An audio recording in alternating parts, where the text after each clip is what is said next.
தந்தை மகருக்காற்றும் நன்றி என்னும் திருக்குறளின்படி தந்தை மகனுக்கு செய்யும் நன்றி எது? ஆன்சர், அவையில் முந்தி இருக்கச் செய்தல்.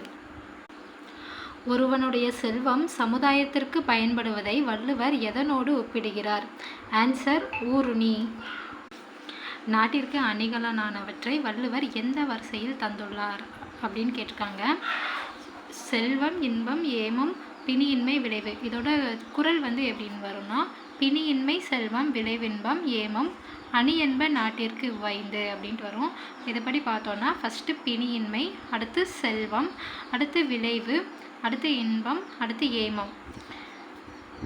இழுக்கா இயன்றது அறம் எவை? ஆன்சர், அழுக்காறு, அவா, வெகுளி, இன்னாச்சொல்.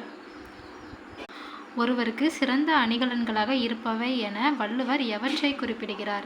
ஆன்சர், பணிவும் இன்சொல்லும்.